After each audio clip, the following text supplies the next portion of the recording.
Bonsoir Guillaume Gallienne. Bonsoir Nicolas Demont. Merci de nous recevoir dans un lieu qui est à la fois public et extrêmement intime, absolument sublime.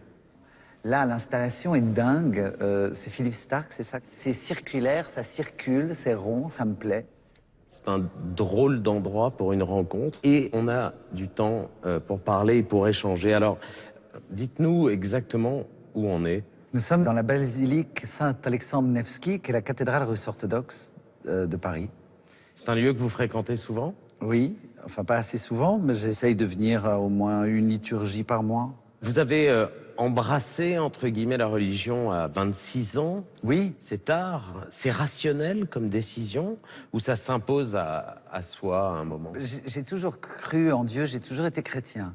Mais j'ai été baptisé catholique, même si je venais ici enfant, j'ai fait ma communion orthodoxe. Mais j'ai décidé de choisir plutôt, à l'âge de 26 ans, parce que, disons qu'il y a dans la foi orthodoxe quelque chose qui me touche particulièrement. L'icône est absolument, pour moi, l'incarnation de cette foi-là, disons, de ce dogme. Il n'y a pas de mystère en Dieu. Dieu existe. Que vous y croyez ou que vous n'y croyez pas, ça ne va rien changer, il existe. En revanche, le chemin, ça c'est mystérieux. C'est la foi qui est mystérieuse. Et ça, c'est quelque chose qui, en tant qu'acteur, c'est exactement comme ça que je fonctionne. C'est la seule chose qui m'intéresse, c'est le chemin. Il est fait évidemment d'embûches, de joie, de drame, de tout ce que vous voulez, mais le but c'est quoi? C'est la mort, oui, bon, et alors? Mais le chemin, on y arrive, le oui. chemin me passionne. Vous vous confessez? Oui. La confession, dans l'orthodoxie, d'abord se fait debout, face à face. Face à face, c'est quand même, Oui. là, en termes de dramaturgie, vous qui êtes un homme de théâtre... Ah, ici, il y en a beaucoup, ça compte. Il y en a mais énormément. On n'est pas censé énumérer tous nos péchés, parce qu'on considère que en action ou en pensée, on les fait tous tout le temps, donc on n'a pas le temps. C'est juste, en gros, le prêtre vous demande, qu'est-ce qui t'empêche de communier? Bon, d'abord, le prêtre qui vous confesse, pour être prêtre, on est obligé d'être marié, soit à l'église, auquel cas on est moine, soit on est obligé d'être marié à une femme. Puisque pour pardonner, il faut connaître l'amour. Pour connaître l'amour, il faut s'être donné entièrement. Et donc, souvent, le prêtre est marié, a 2 ou 3 enfants, et lorsque vous lui confessez que vous avez eu envie de balancer votre femme par la fenêtre, il a connu exactement la même pulsion. Donc, avec beaucoup de tendresse, il va vous dire « Ah, la colère, ça fait beaucoup de dégâts. » Voilà. Je vous ai demandé, Guillaume Gallienne, d'être le parrain laïque de cette émission, parce que vous êtes partout où on aimerait aller dans cette émission. Vous êtes allé à la fois dans des formes assez rares de culture, assez pointues, entre guillemets. Vous êtes dans des formes beaucoup plus populaires. Vous avez aussi tout un travail autour de la transmission. Et voilà, vous embrassez extrêmement large. Et on se dit, si on peut faire la même chose, c'est sincère, on aimerait que vous soyez notre parrain, vous acceptez? Avec un immense honneur. Les damnés à Avignon... Et maintenant à Paris. Et maintenant à Paris, adapté donc du film de Visconti, 23 ans d'absence de la Comédie Française à Avignon, Palais des Papes, vous êtes là. Ça ressemble à quoi? À ça. C'est vrai? Genre, la peur? C'est dingue. C'est pas de la peur, c'est pas de la peur. Il y a quelque chose de... Il faut pas se faire écraser par la mission et en même temps, il faut être à la hauteur. Depuis quelque temps, nos usines vivent comme dans un état de siège. Et je sais très bien que rien de tout ceci n'a pu se produire sans que vous soyez au courant. Encore une fois, qu'est-ce que cela veut dire?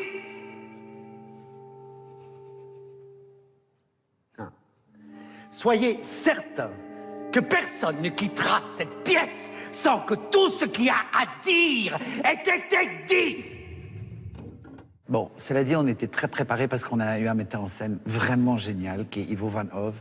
Et le spectacle, c'est vrai, c'est une splendeur, c'est très très beau, d'actualité criante, c'est très violent, c'est-à-dire qu'il y avait 30 secondes minimum de silence avant les applaudissements. C'est-à-dire qu'il y avait une noire. Une sidération. Ah ouais, vraiment. Et il y avait des gens qui disaient, mais je suis même pas ému, je suis choqué.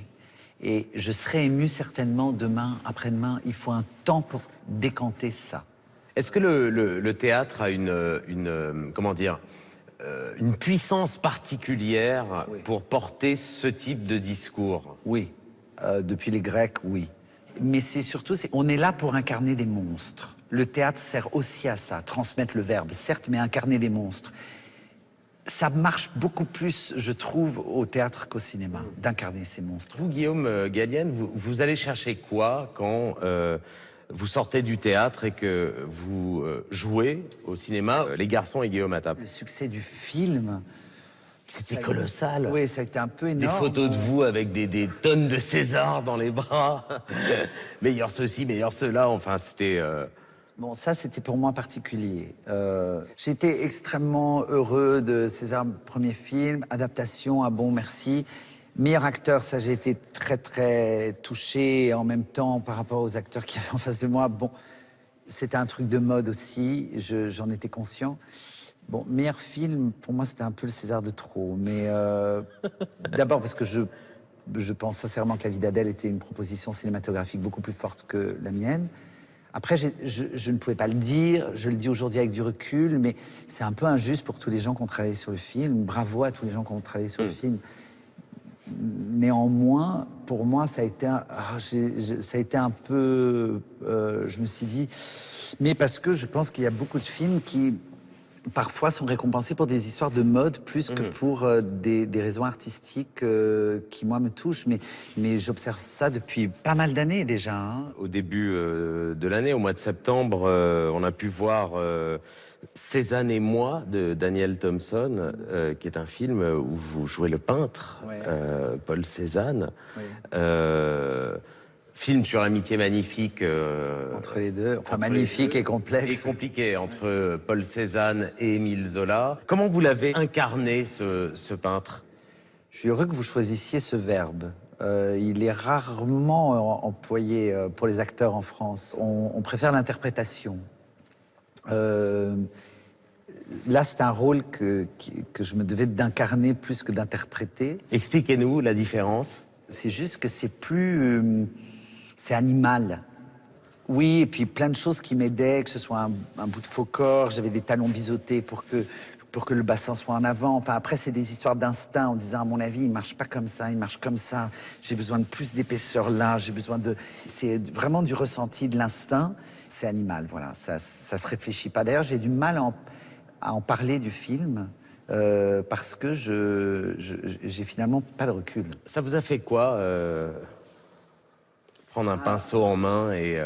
Eh ben, plusieurs choses. Ce qui s'est opéré en moi, il y a eu...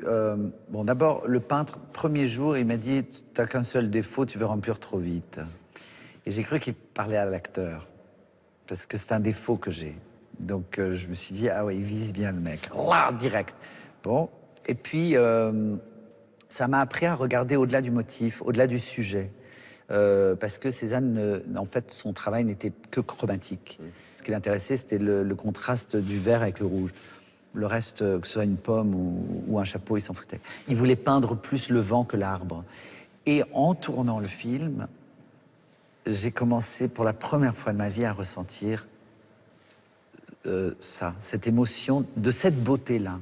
Avant, mon esthétisme était très dans un cadre, très... Voilà. Et là, j'ai goûté à une forme d'abstraction, à une sensorialité qui passe pas par le verbe, pour une fois.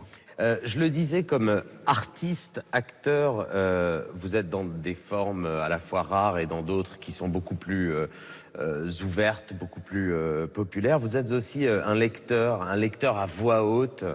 Vous lisez sur France Inter, vous avez un micro magnifique, absolument gigantesque. Oui, qui pèse des tonnes. Les pauvres techniciens de la maison de la radio, ils me disent « Non, mais il est lourd, il tient pas. » Je dis « Bah oui, voilà. Mais il est bon. » Alors, je vais le dire vraiment vulgairement. Vous prenez votre pied à faire ça ou pas?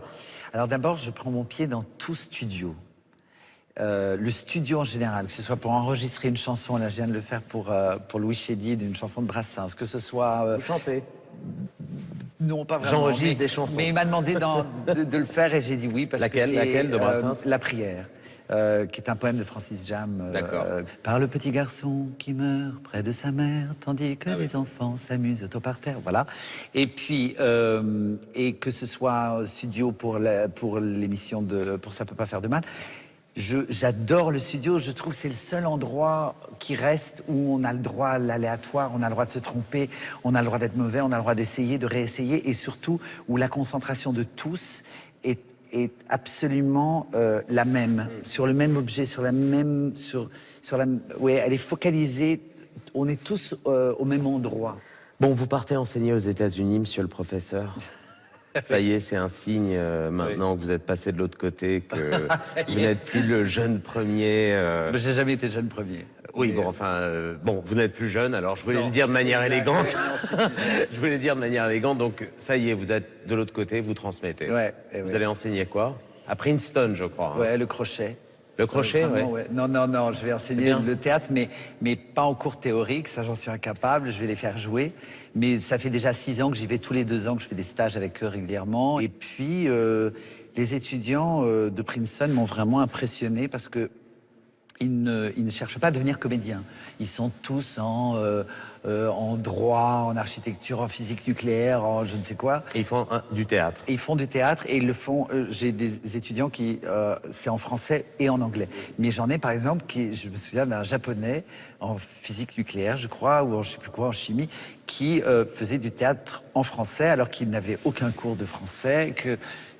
Et je lui ai dit, mais d'où t'es venu à jouer du Molière? Il me dit, mais la langue française est belle au théâtre. Ok, d'accord. Okay. Et sinon, à part ça, tu fais quoi? Et le type m'a joué Le Malade imaginaire, la scène avec Louison, comme je ne l'ai jamais vu. C'était parfait. Ça donnait quoi? Quel genre? En fait, il s'est beaucoup imprégné de sa culture à lui, donc on aurait dit un kabuki, mais en français. Et ça marchait vachement bien avec Molière, où tout d'un coup, il disait... Mon petit doigt me dit, la gamine était comme ça. Et c'était génial, c'était génial. Il faisait absolument le lien entre la commedia dell'arte et le théâtre classique. Qu'est-ce que vous cherchez à leur transmettre? Le plaisir avant tout. Là, je vais travailler, je crois, beaucoup sur l'amour, sur le sentiment amoureux, parce que je me suis rendu compte que, en tout cas dans cette génération, ils ne connaissaient pratiquement pas le sentiment amoureux, alors qu'ils ont entre 20 et 25 ans. Ils ne sont jamais tombés amoureux? Non. Ils ne s'en sont pas donné le droit. Sur les campus, par exemple, il y a pas de couple. On voit aucun couple se tenir la main, s'embrasser. Ils ont une sexualité qui, pour moi, m'effraie, qui est souvent avec écran, mais qui est terrible, qui est entre guillemets hygiénique. Moi, déjà, j'ai envie de me pendre, mais voilà. Et donc, je vais faire travailler là-dessus. Parce que ce sont des gamins qui souvent s'endettent ou endettent leur famille pour 20 ans pour pouvoir être dans ces universités-là. Et donc, ils se disent, j'ai juste pas le temps de foirer, quoi. J'ai 5 ans ou 3 ans pour arriver au top. Et donc, j'ai pas le temps. Comment on enseigne l'amour? Oui. C'est sympa comme boulot, je trouve. Professeur d'amour. Non, mais... Avec quelle pièce? Comment vous... textes, Marivaux, il en parle quand même assez bien. Shakespeare, c'est pas mal non plus.